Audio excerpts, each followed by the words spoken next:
on radio, on YouTube, and on your smartphone. This is TTUTA Speaks. We invite all listeners to tune into I-95.5 every Thursday morning at approximately 7:25 for TTUTA Speaks, a program which highlights local, regional, and international issues affecting the education sector. Good morning, everyone, and welcome to TTUTA Speaks.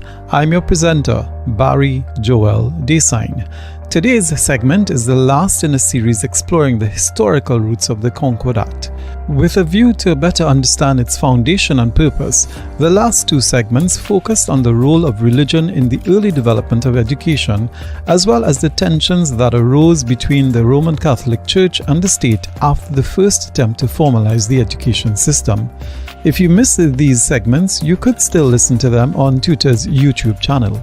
Today, we will delve into the development of the dual system of education introduced by the Education Ordinance of 1870.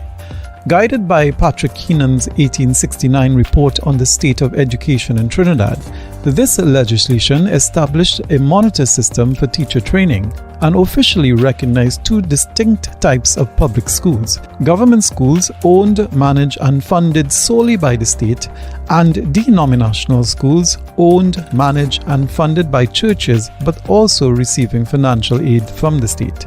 While this system allowed for the government to play a bigger role in education, the church continued to dominate the sector, especially in rural areas. At that time, there were only two public secondary schools in Port of Spain: Queen's Royal College, owned by the state, and St. Mary's College, run by the Catholic Church. Both were boys' schools for which tuition payments were required. As such, public secondary education was reserved for boys from elite families. As primary school enrollment grew and standards improved, the demand for secondary education outpaced available spaces. Consequently, the college exhibition examination was introduced in 1870 to prioritize entrance for the most academically gifted students. This exam was also used by the government to award scholarships, initially funding 6 students, 3 for each of the two boys' schools. Over time, the number of scholarships increased so that by the 1950s, 3,000 were being awarded annually. The state also gradually invested more in education. In 1901, it took full responsibility for paying teachers' salaries in denominational primary schools.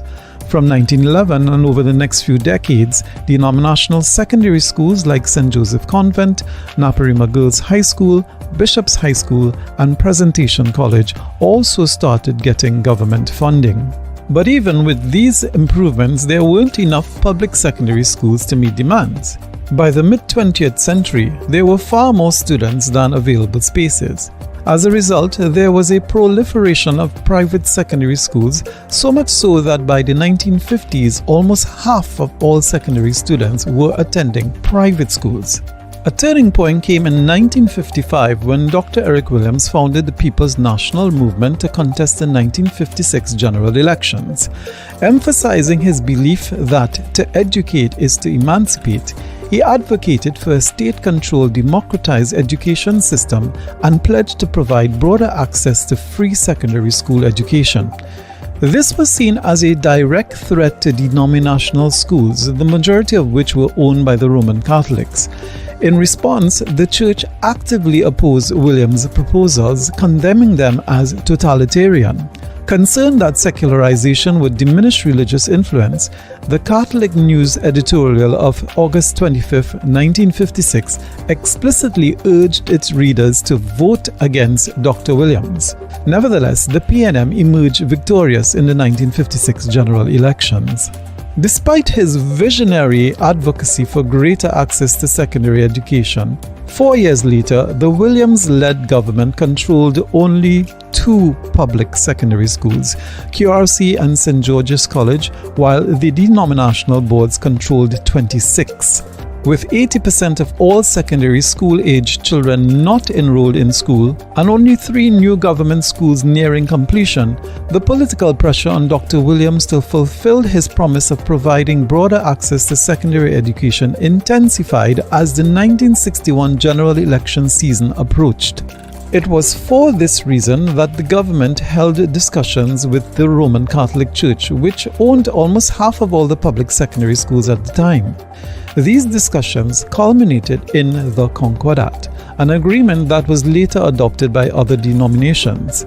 Published on Christmas Day in 1960, the Concordat expanded the secondary school capacity available to the government while preserving the autonomy of the church. As a result, Dr. Eric Williams was able to fulfill his promise of providing broader access to secondary education while simultaneously solidifying a church-state partnership that endures even until today. You have been listening to Tutor Speaks. To contact us, please dial 610-3850. That's 610-3850. Or you may email our president at president@tutor.org. That's president@ttuta.org. Please don't forget to subscribe to our YouTube channel where recordings of interviews, events, and other materials are uploaded regularly. Like us by giving a thumbs up, hit the notification bell, and subscribe.